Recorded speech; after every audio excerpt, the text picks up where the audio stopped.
For so long, we've been here, we've been trying to break.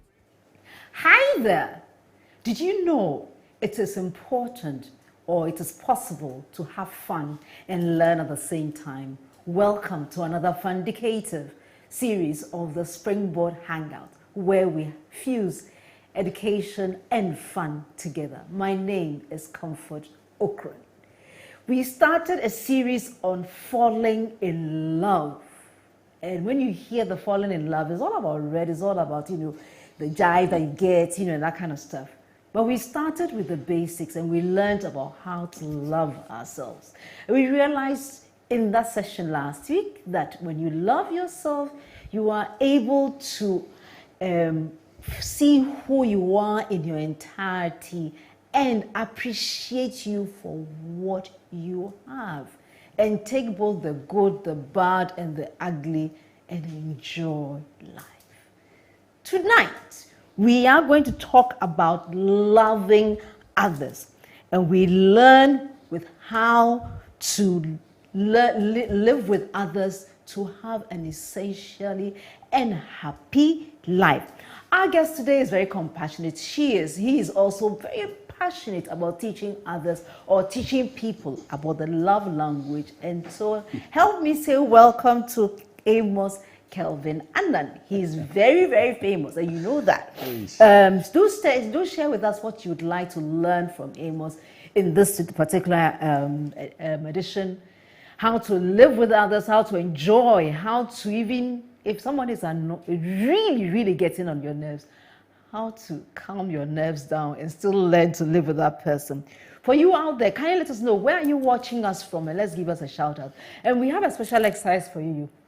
When we share that exercise, do give us that information and just share the names so that we can appreciate those that you write in the chat box. And also, if there's someone that you think would learn some tips about how to love others, loving themselves and loving others, do give the person a shout and say, hey, come to the Springboard Hangout, because we are going to hang out and have fun. We will be right back. When we return, we will get this conversation on the dial. Don't go anywhere.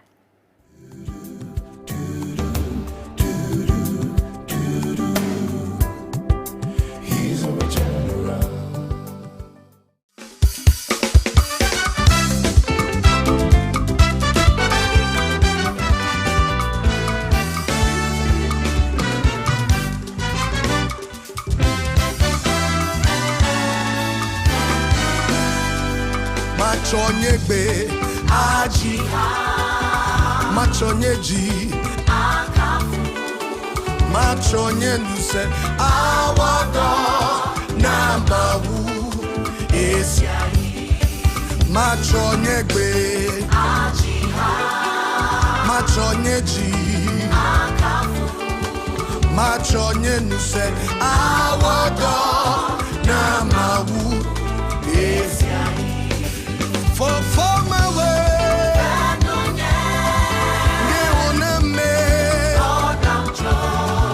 Machonye nu se awado.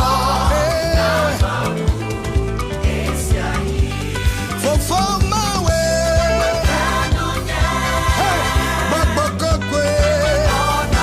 oh, Machonye nu se awado. Namawu esiayi. For my way,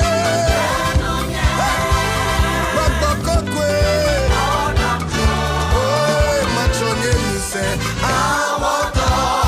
Namawu esiayi. Hey, you can give the Lord a dance in this place. Come on.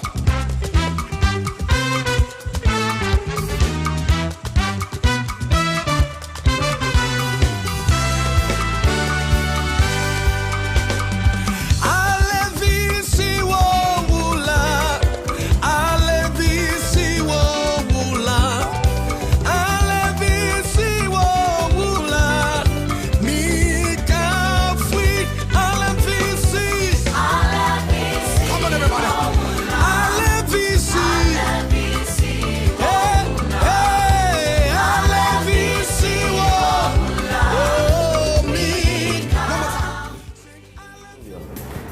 York's Rent a Car. I need a car in 15 minutes.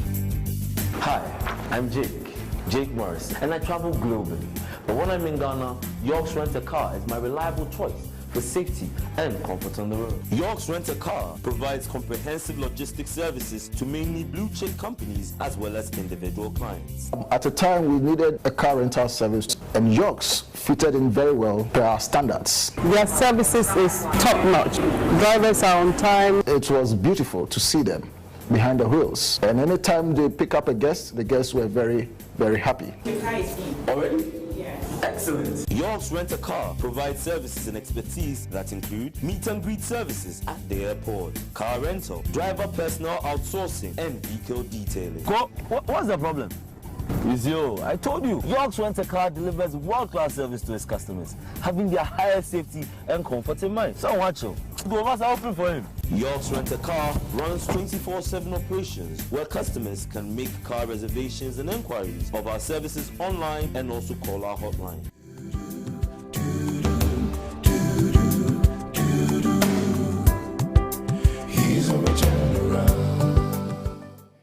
Welcome back to the Springboard Hangout, our fundicative program where we learn and learn how to live fun-filled lives.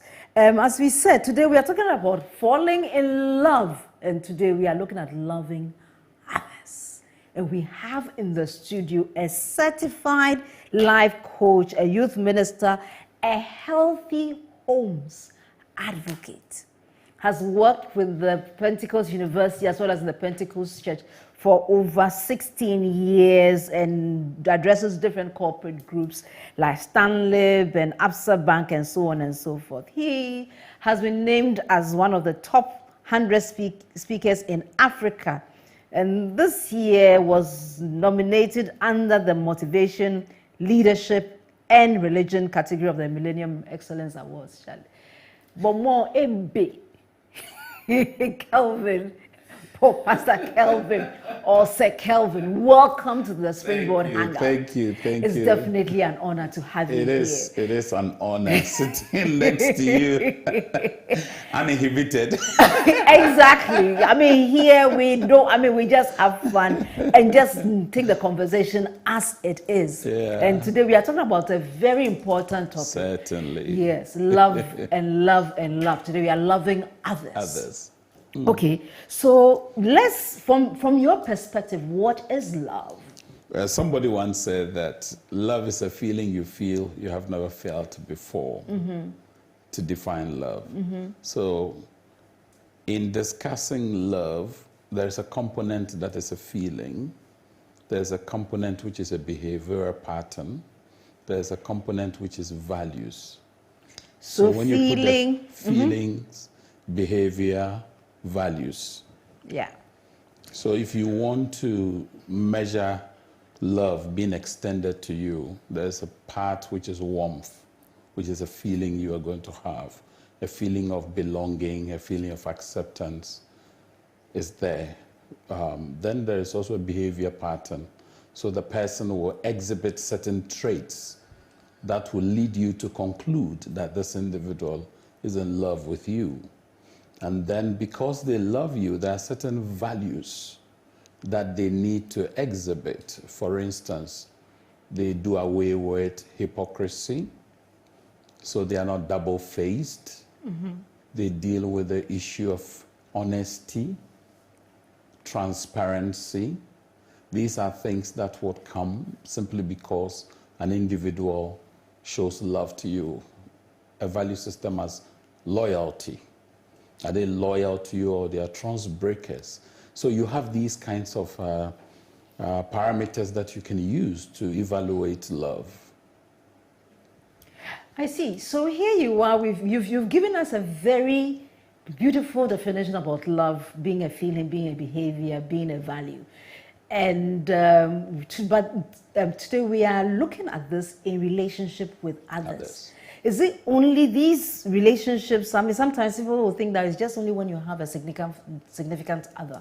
But is it possible to just love any human being? I mean, like those who are in the control room controlling me like puppets right now. Is it possible to love them as well? Well, I always say that love is best appreciated by those who don't deserve it. Okay. Now, so Best appreciated by those who don't deserve it. Oh, but they deserve it. They are lovely people. Oftentimes in our mind, as we relate with people, we feel they are undeserving of our love. Oh. And therefore, we deny them those things.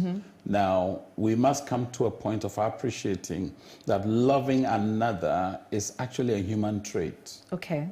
Because to that extent, you're going to dignify them in how you speak to them, how you conduct yourself around them, and how you actually validate them or invalidate them. Because if you invalidate another, you end up dehumanizing them. But when you validate the person, you elevate them to the status in which you find yourself. So the maxim of love your neighbor as yourself begins to find expression in what you're doing. Do to others how you would want others to treat you. So in loving others, it is practically impossible to love others when you hate yourself. Could you repeat? It is practically impossible to love others when you hate yourself. So definitely where we started from, loving ourselves, loving myself, is the best place to have started. Exactly. That's what the Grecians call philautia love. Philautia love is love for self. Unfortunately, people tend to confuse that with selfishness. Okay. Okay. They are not the same. They are not the same. No. Self-love is that you are preserving yourself, you are respecting yourself, you are treating yourself with regard, so that nobody takes you for granted. Okay. Nobody derides you or treats you as though you are nothing. Okay. So you actually develop a certain insulation to protect yourself from danger, from harm, and from reckless actions. Okay. You see, so when you have that, it's philautia love. It is not selfishness. Selfishness is when you become an opportunist and everything must be at your beck and call. It must be, I mean, either you were the one who did it or nobody else could do it. So you value yourself beyond what is reasonable. Okay. So what you're saying, if I'm hearing you right, self-love is beneficial. Yes. It is not the type that is out to exclude everybody apart from you, but it's one that looks out for you and then looks out for you with relation to others. Exactly. You will protect yourself. You don't throw yourself in harm's way, and therefore you would also put somebody in harm's way. Fantastic. It's empathy. Okay. So you're hearing with the ears of others, feeling with the heart of others, and doing what others would wish done to them. So, Kelvin, help me here. If I heard you say empathy, and when I heard empathy, it kind of took me a little bit to that. Sometimes people say emotional intelligence. That aspect of emotional. Does emotional intelligence play any role in loving others? You see, the concept of emotional intelligence is to help you to be able to gauge situations and determine the appropriate response to those situations, so that your response is not an overkill. When a person is emotionally intelligent, they are literally saying, I'm in control of how I express my emotions. So you're not going to be the one who says, you made me do it. Okay. So an emotionally intelligent person practices what is called the second response. So the first thing is the reaction that comes. Somebody does something to you. You defer action or you promptly respond. Now, an intelligent person at the emotional level is able to make a determination. Must I respond now or defer action? Okay. And the one who is impulsive will just react and say, you made me angry. But the emotionally intelligent person says, I chose to be angry. I chose to be angry. And when I chose to be angry, I chose the response which is appropriate with the anger. It reminds me of this verse in the Bible that says that answer not a fool according to his folly. Then the very next verse says that answer a fool according to his folly. Yes. That's he thinks himself wise. So then an emotionally intelligent person will choose which response, because the person acted out of quote unquote ignorance. The person didn't know. and you beat the person up, you may spoil the person for some time because the person didn't know. Exactly. Some of the people are even unaware of what they were doing. They were unaware in the first place. But if the person did it intentionally and the person thinks he was being wise, if they did it intentionally, you also intentionally respond. and your intentional response will be a far more intelligent one than theirs, isn't it? Definitely. Definitely. So if the person unintelligently behaves, your intentional response is that I would choose to be intelligently responsive and not be reactive to the situation. Okay. That's what Steve Covey in the 7 Habits of Highly Effective People will say. First seek to understand, then be understood. Yeah. Why is it so? It's so important because it's a response that you're giving to something. Now, sometimes what people do is that they respond and then later sit back and regret their response because they realize that the response is not commensurate to the action to which they were responding. Okay. I see. I have Kojo Asaribuedu, who is watching from Tantra Hill in Accra. Kojo, thank you and welcome to the Springboard Hangout. And Ohima Frimpoma is also watching from Dansoman. And then Silas Diapim says that my favorite counselor.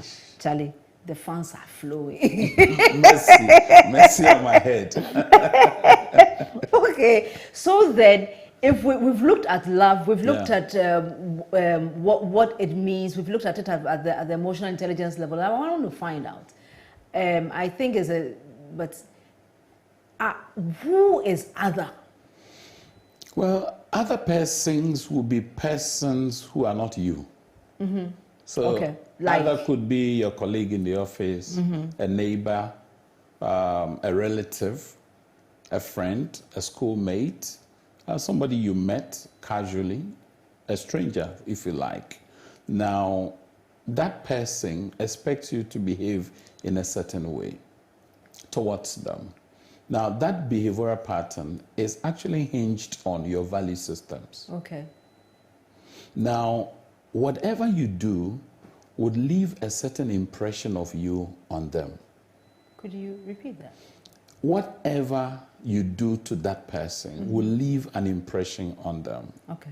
Now, that impression is what they carry, and then they have to interpret. Could this be love, or could it be hatred, or contempt being extended to me? Now, when they make that determination, is beyond your capacity. Okay. At best, what you want to do is to explain what you did. But their interpretation lives with them. It is their own, not yours. So we all need to be careful when it is that we are relating with other persons. And these persons may be older than you or younger than you are, or maybe your age mates. Okay. They may be advantaged far more than you or disadvantaged than you are. So your treatment of them will give them an inkling into your ability to love and not love. Okay. So the other could be anybody. The other could be anybody. How you relate to the Anybody. person and the kind of impression that you leave with the other person. For instance, you go to the bank ATM. You are there and you want to cash from the ATM, and the security officer was there. You didn't have any courteous, attitude towards the person. You looked at them as though they didn't exist. Now, what you should ask yourself is that, touch wood, if you slipped and fell, he will be the person to come to your rescue, more often than not. Yes. But what we do is that because of the nature of their vocation, people have tended to look down upon them. Yeah. You see, so we are actually picking and choosing whom we extend courteous attitude towards, which is an emotional expression. And it's also a behavioral pattern anchored on a certain value system. So here we talk about respect. What other values or what other ways can people show respect or can people show love to others? Now, for instance, you have a colleague who is celebrating the birthday or something, an anniversary or significant event in their life. Can you send them a word, a telephone call, a text message, something to show that you acknowledge that they have this day. Okay. Especially if you knew about it. Okay. More often than not, you see, somebody expects that that is done to them.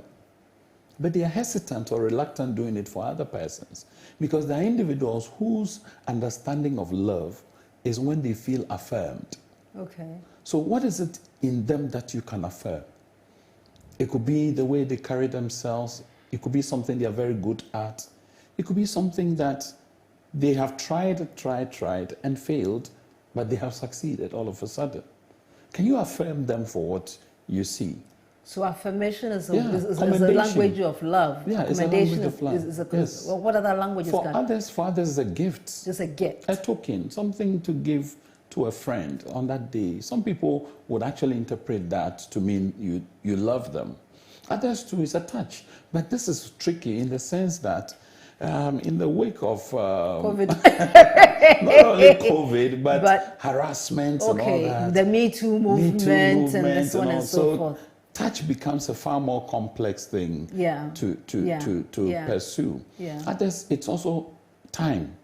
Make time for somebody. You know, there are individuals who create time for you. There are others too who think that you have to buy their time. Okay. Now, which kind of person are you dealing with? So those are things that people would use as a barometer to assess whether or not there is love or not. Okay. And it takes you into many, many, many areas, because when people receive those things that you're giving to them, they look at you and they say, oh, this fellow loves me. The words you speak. Are you generous with words, or you are sarcastic? Are you demeaning? Because some people put a lot of weight on the words you speak. Yeah. But for others, no, they don't care. I mean, really. Especially cholerics. Cholerics don't care. Whether you say it or you don't say it, they don't mind, because they are not dependent on what you say. Okay, all right. You know. I see. So this is so you were talking about daily practice of loving actions, like looking at people, maybe even talking to somebody and looking at the person in the eye and affirming the person. Eye contact. Or people, the way people walk in and you compliment them on their dress, you know. Like for instance, today your day from I have to get the tailors this thing, and then maybe send and guys, what do you think? Do you see he's looking really good in the outfit? I like the buttons on the shirt. Thank you. Yeah, really nice. So I'm grateful. So I'm showing you love. You see, there's an element of love which is innocent. Okay. And there's an element of love which is not that innocent. Right. Now, sometimes people use love to exploit others. That kind of love is not innocent. Oh. The one that a person extends to you unconditionally and not looking for any reward in return is what I call the innocent kind of love.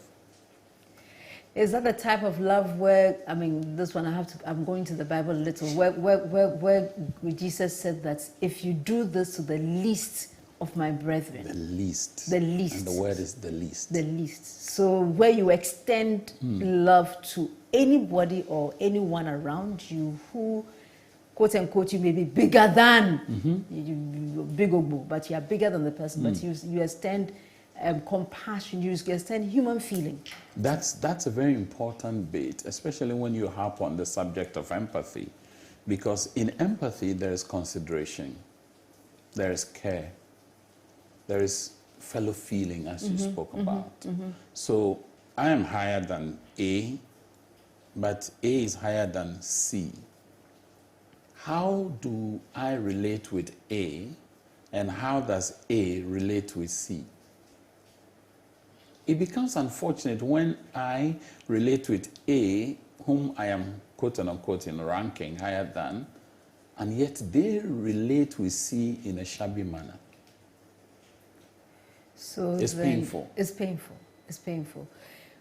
You mentioned earlier a little bit about the personality choleric. Yeah, that's the choleric personality trait, type, yes. And so just a little bit about that. And in this relationship where we have is it an equilateral triangle? I mean, I relate it, but then you know, how does the various personality types play out in this kind of... All right, okay. Yeah. So for instance, you have the sanguine. Okay. The sanguine personality type is the talking type. So conversations mean a lot to a sanguine person. And the more you make time for conversations, the better they feel that you love them. Now, if you look at the phlegmatic requires patience because they are slow in taking decisions. They are very comfortable with their space and they move according to their own pace. They don't want to be rushed or hurried into any decision. Now, if you give them that attitude, they feel respected, feel honored, and also interpret that to mean love. Now, if you deal with a choleric, cholerics are not relational necessarily, and so they are task-oriented. So service is important. You serve them, you do things around them, you provide a helping hand and all that. And then they want to achieve goals. Can you help them leverage on that to achieve a certain end? They will feel loved. Then you come to the melancholy. The melancholy wants things done right, properly. So they are the prim, proper people and tends to be a bit straight-jacketed. They're difficult to live with because everything has to be in line. They must fall in pleasant places. I tell you, where there's the line must be sharp. Exactly, There mustn't be any deviation from the path. Exactly. And they don't easily succumb to change, rapid changes. Yeah. Because they want things complying to set standards. What they've known. So if you do that, they feel fulfilled and therefore can connect with you. Now there's also another personality type known as the supine personality. The supine is actually an aggregate of all four in equal proportions if you do the calculations, 25, 25. So for instance, this person is difficult to predict them. Where he or she is going. Where they are. Because almost all four personality types find expression in this person in equal proportion. Please make life easy for us. Those are the individuals who are described as selfless persons. Supine means they are lying this way, looking up. Yeah. So they lie down for you to walk on them. But you see, but if you have, if you, what I'm getting from what we've just talked about is the fact that you must attempt to know what kind of other so you are the dealing other with. person is definitely going to be different from you. Yeah. On a few occasions, you may have somebody who thinks and behaves and acts and processes like you. It's easier. But it's ironical to know that when somebody is like you, oftentimes we can't stand them. So for instance, a parent who is choleric sees a son or daughter who is choleric, and that's when they scold them the harshest. Because they see themselves in the child, and relating with them becomes almost predictable because the child can predict you and you can predict the child. Whereas in some instances, the differences between us becomes the point of disturbance. I see. So anyone who wants to love others must understand that they have strengths and they have weaknesses. Okay. That's the starting point to be able to relate with others. Starting point to relate to others, know that people They have strengths, they have weaknesses. And therefore You must learn to live within both spaces. Because sometimes, you see, when the weaknesses show up, we are harsh with our critique or condemnation of them. We're always waiting for the strength because it's cozy, it's cool, effortless. It doesn't rub you in wrong places. I see. That's why when people gravitate towards their strength, they become icons. We celebrate them. Yeah. But when you drift to your weakness, you become a bad case. That is why you're a good counselor, because you are interested in others and you keep helping them. And that is why Nana Ebo Kobna Bejaro, watching us from Asimfosu says that interesting discussions, big up team. And then Adum Boche says that interesting topic. Adum, I agree. Do you have any questions that you would like to get from Kelvin? Kindly send us your message and let's go. You know, I want us to read a scripture before we go. Okay. And because we are going for a quick break. When we return, the scripture says that, "Judge not that you be not judged. For with what judgment you judge, you be judged, and with the measure you use, it shall be measured back to you. Why do you look at the speck in your brother's eye and do not consider the plank," as the guy would say, the cho, "in your own eye? How can you say to your brother, let me remove the speck from your eye, and look, there's a plank in your own eye? Hypocrite." You first remove the plank from your own eye, then you would clearly see to remove the speck from your brother's eye. So here we have conflict. And we have where somebody is judging someone else. When we come back, we'll look at difficult relationships and how we will handle those. All right. Ladies and gentlemen, we've come to a very crucial point in this conversation, and you have to hang around to hear the rest of it. Don't go anywhere. We are going for the game changer. When we come back, we'll continue the conversation. Pink sunflowers, green sun, Cristiano Ronaldo in a sky blue Manchester City jersey. Some things just don't sound right. So when rumors broke of a transfer to City, United swooped in and signed Ronaldo instead, setting up a homecoming fans had craved for the last 12 years. As fans went mental on social media and crashed the United site, sports writers penned their think pieces. Some called it a sentimental transfer driven by nostalgia. Others speculated that it would make young stars like Mason Greenwood regress. And although these are valid concerns, I have a slightly different opinion. Today, our game changer is asymmetric opportunity. An asymmetric opportunity is one where the potential rewards far outweigh any risks. And there are 3 key reasons why signing Ronaldo meets this criteria. Number 1, commercial appeal.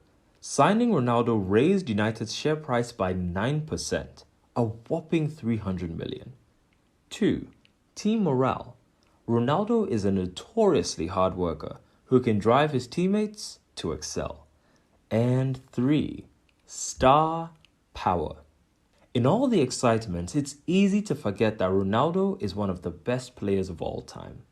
Most players peak around 28, but at 36, the 5-time Ballon d'Or winner was Serie A's top scorer. Oh, and by the way, Chelsea signed the runner-up Romelu Lukaku for 7 times more than United paid for Ronaldo. So will United's £12 million gamble lead to their first trophy in 5 years? Nobody knows. But by signing Ronaldo, United have placed their bet. Let's see if they hit the jackpot.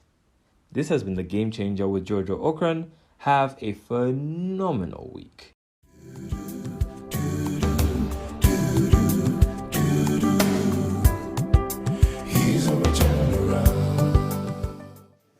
Welcome back, and today we are talking about loving others, continuing our Falling in Love series. And before we went on the break, we were discussing, we had looked at love, we had looked at that as a behavior, as a feeling, and as a values system. We've also looked at the fact that the way we react to others, the way we look at the personalities we are dealing with, and that helps us, that will help guide the way we interact with them.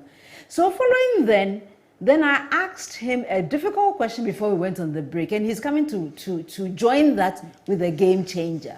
Because Lukaku, sorry, I said Lukaku. Well, Lukaku, who wants Chelsea? No, we don't want Chelsea. Ronaldo is coming to Manchester. Yay! And we really are looking forward. This one, so you know where I am. I'm biased. We are really looking forward to winning the trophy this year. That is the Man U fans. Man U fans, please give me a shout out over there. Yeah. So, so what I'm asking is that Ronaldo would need that kind of working with others to achieve, for us to enable us to achieve that. However, if there are people there who have planks in their eyes and they want to remove the speck from other people's eyes, how do do they work? How do we stop ourselves from judging others in such situations? Well, we're living in a generation where the concept of judge me not is a big one. So if even you give feedback, it is considered as judge. Ajay. So this is how I feel about what you may have done or what you may have said.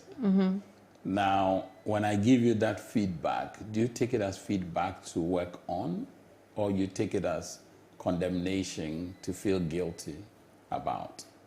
Now, the particular incident or case you cited of Ronaldo, I mean, in any situation, you may have people who would look at you dismissively because they think that you may be party spoiler. You may take attention from them. They may have been the engine room of the team, and then all of a sudden you come in. So rivalry comes into the fore. So you have those individuals who feel threatened by their position, and they would overreact. They may not cooperate with you because ideally on a team, cooperation is required because the philosophy of a game is that we are better together instead of good alone. If you want to shine and outshine everybody, then they will find ways of undermining your capacity to deliver. So here you are a playmaker, you are goal scorer. They're not going to give you the ball because for as long as you don't get the ball, and we've seen that in our Black Stars in the past where some individuals were said to have conspired not to give the ball to somebody who was a good goal scorer. So and what happened to us? We all suffer. We all suffer. You know, so in dealing with other people, it's important to realize that conflict is a natural occurrence in life. Okay. Why do I say that? Because in you, there is conflict. It's called the intrapersonal conflict. Intrapersonal conflict. Not inter. Not inter. Okay. That is the conflict within you as a person. Okay. Then that finds expression in the interpersonal conflict. Right.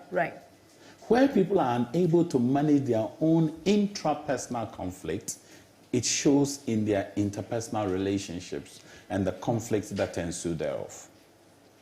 So there's a need for each one of us when we wake up in the morning to ask ourselves, what conflicts am I dealing with? You mean when I wake up from bed? Yes, each one of us. You must pay attention to the kind of conflicts you have. So you have a bill to pay, you have an assignment to deliver, you have some responsibility to carry out, a meeting to attend. All those things tend to be very conflicting.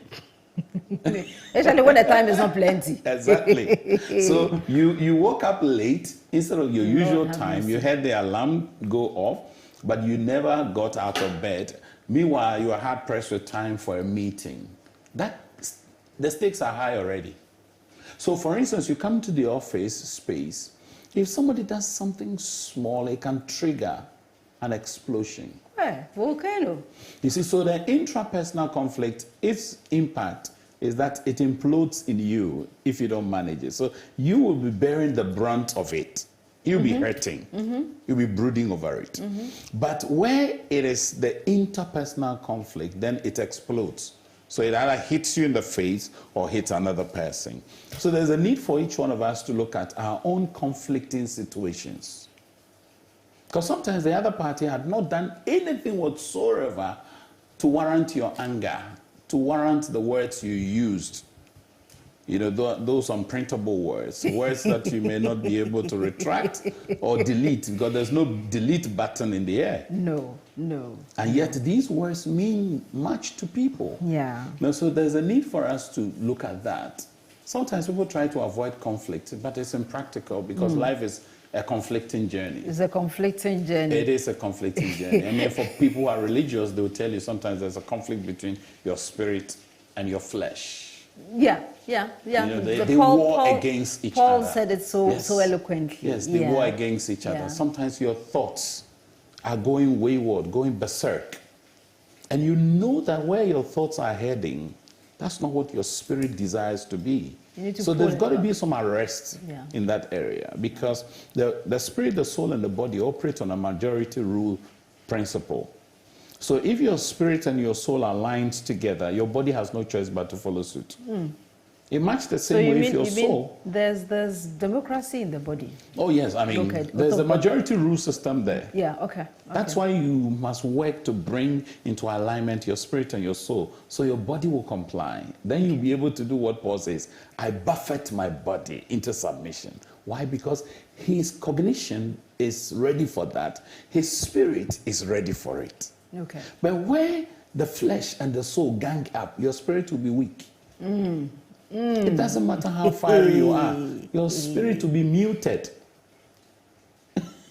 So you'll be say a Christian, but a carnal Christian, because you'll be walking in the inklings of the flesh.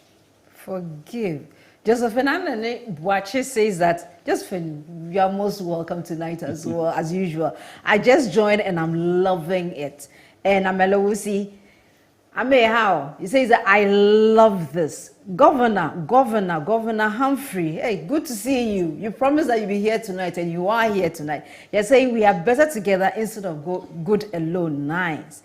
And you know, Amwa Brimpon says that Elder Kelvin, Amos, Annan. Oh, this man. I have loved him. Hey, Charlie, sister. I have loved him since Wesley Girls High School. He came twice to speak to us. And on Legon campus, I went to every seminar that had him on the program. He has used so much wisdom. Oh, this is really, really kind words. Thank you. Thank you for affirming, Elder. Thanks to Mrs. Jokoto. She made me go there. Oh, okay. I see. Mrs. Jokoto, thank you for giving our young ladies such wisdom at at very informative parts of their lives. And so it has guided a lot of them. And Eunice is one such person. Eunice, you are blessed, totally blessed. I joke, Kachi, say Cephas, is saying that mind you all the way, Charlie. The color is red, Charlie. I dig the thing, Cho. Okay, so Nib Essien has this question. How can you love someone who doesn't love him or herself? How can you love someone who doesn't love him or herself? Well, their lack of love for themselves is even the more reason why you must love them. Because like I said earlier, love is best appreciated by those who seem not to deserve what we are offering them. So this is a person who has not learned to love themselves, and therefore maybe putting themselves in harm's way or predisposing themselves to danger or death in some extreme cases. My responsibility then becomes someone who shows them extra what they don't have. Okay.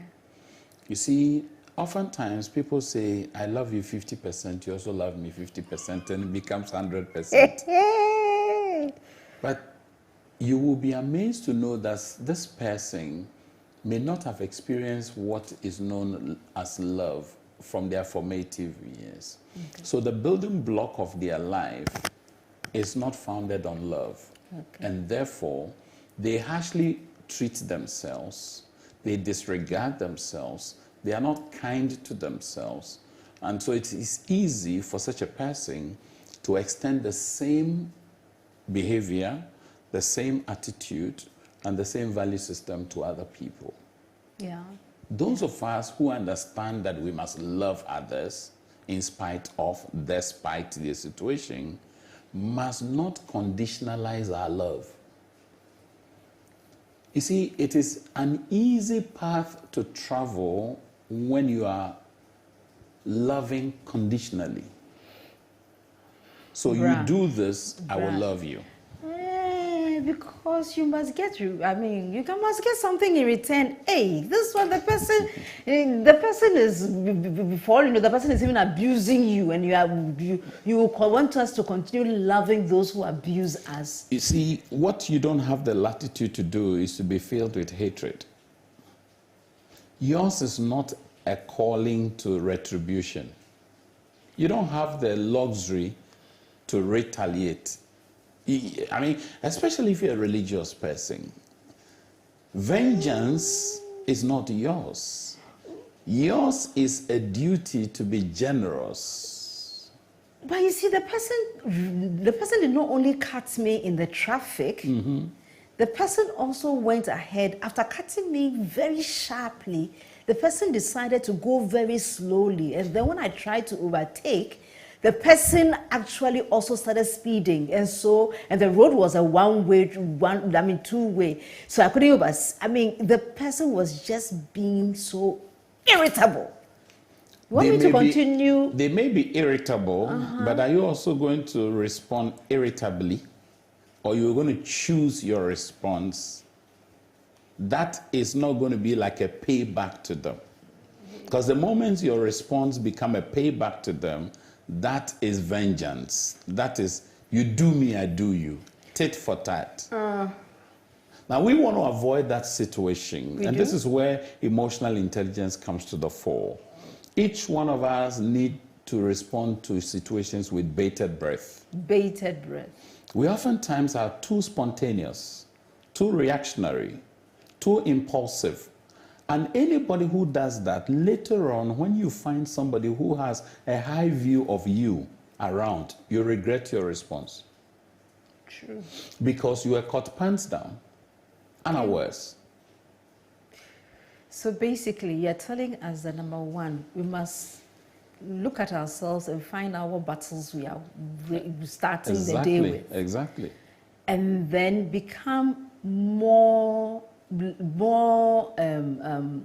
reflective. Become aware of your own situation. Yes, and reflect and not be impulsive. Impulsive. Because you can choose between reaction and response. Reaction is actually based on what has been done to you. Now, response is what has been done to me. I have reviewed it, and this is what I deem as an appropriate response. That could include confronting the person. Yeah. But I learned a word in Kenya one time when I'd gone there for training. It said, care front. Care front. Care enough to face it. Be frontal care with the person. Enough to be upfront yes. with the person. You know, because that's different from confronting something. Okay. Oftentimes, when people are going to confront, you see there's agitation, there's hostility, there is some turbulence in them. But when you care enough to be frontal with someone, like this guy, he drove on the shoulders of the road. I just stopped there and said, Chief, are you doing the right thing? He's an expert. And I asked him, would you do this in your country? You know what he said? He gestured at me and said, look at your people going. They're all there. Why? Do you stop me? I said, no, you can't do this in your country. Why would you do it in Ghana? He said, okay. So he saw that I was going to take my phone to capture him, his number plate and what have you. And then he said, okay, it's all right, I understand. And then he went away. He moved away. You know, so sometimes you need to face the person, but you're not facing them in a hostile fashion. Okay, all right. Ajokache Sefa says, hi, Mom, thank you, this thing. And then Asari says that, isn't it better to avoid your enemies or potential enemies instead of loving them? Asari. It's far better for somebody to see you as an enemy than you seeing someone as an enemy. Okay. You shouldn't have enemies. I mean, you shouldn't have enemies. If you're a religious person, you shouldn't have enemies. Okay. Because if you come at empty with anybody, all the time there's going to be acrimony. Right. So, the three quick questions. When do we say I'm sorry? What's the best way? When do we say I'm sorry, and what's the best way to go about apologizing? Well, to say I'm sorry, you have to first make a determination of what has happened. Okay. The circumstance, the setting, the person, all those things must come into consideration. Now, you must understand that saying sorry does not diminish your value. It does not reduce you as a person. And therefore, saying sorry is not you. It's not personified. So it's an action you carry out, but it is not you. But sometimes people are not able to do that because they assume that it is them.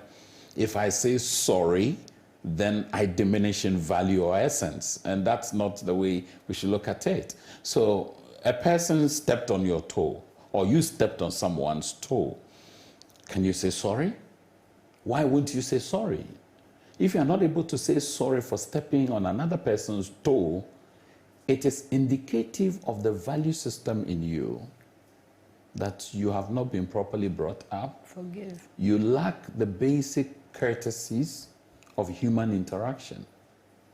And therefore, you have mounted a high horse, poking your nose in the sky and thinking that you are the best thing that ever happened.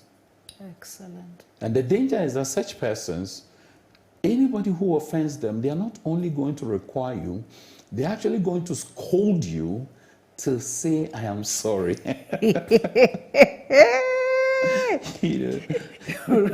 the irony.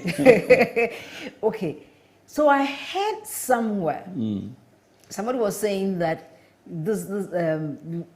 if you come across crocodiles, don't teach the crocodile how to brush the teeth. Otherwise, you may lose your arm. Leave the crocodile alone and walk away. In loving others, can we ever come to the situation where we see that as for this particular person, it's a crocodile, so I need to walk away?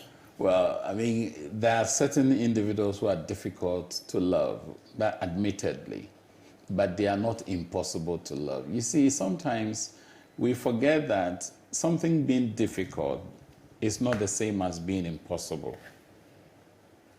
There are things that inhibit or constrains us from loving these persons. That's where the difficulty lies. Maybe they have repeatedly been doing the same thing, and you've warned them severally. You've registered your protest. No, they are toxic. They are toxic. I mean, toxicity can be found in treasure tanks. And it is to the degree of the toxicity that we can bear, which is the issue. You know, a few years ago, the Lord laid on my heart to address that issue. And that was a topic, toxicity in treasure tanks. Because I've seen people who are very good, very nice, very caring, very loving, but they emit certain toxic traits. And so I have a duty to help people to understand that you and I can emit toxic substances. Now, sometimes people cannot bear with your toxicity. But in relating with others, for instance, you have a colleague in the office, you're all supposed to achieve a certain corporate KPI together, and yet they are toxic. You can't ignore them, you can't avoid them. So how are you going to live with this individual? You've got to find ways of being courteous on account of KPIs that have been set by the corporate entity. Otherwise, you're going to get a query. This topic is so beautiful.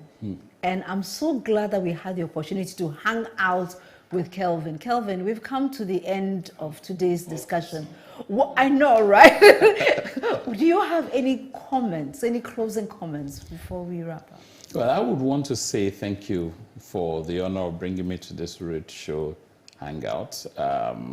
You and Albert are doing a great job, and your team. I commend all of you for what you're doing. And those who are listening and watching, I want to say that loving is an invitation to labor. If you're not ready to laboriously work your way through loving others, there's no way you can love them. And also remember, love is best appreciated by those we in our construction think they don't deserve. May we go out there and love because it is the way of living. We have no other way out. Let's go out there and love because there's no other way out. And I'd like to finish this by this scripture. 1 Corinthians 13:4. It says that love suffers long and is kind. Love does not envy. Love does not parade itself. It is not puffed up. It does not behave rudely, does not seek its own, is not provoked, thinks no evil, does not rejoice in iniquity, but rejoices in the truth, bears all things, believes all things, hopes all things, and endures all things. We have had that second look at love, and we're looking at loving others. And this has been the most amazing program. If you would like to have a relook at this, remember to join us on ETV on Sunday evening at 5 p.m. Additionally, I would encourage you, join Albert at 7 p.m. on either our Facebook page or YouTube as he delves into different topics in the engine room. You can get a repeat of that on Joy Prime at 5 p.m. on Monday.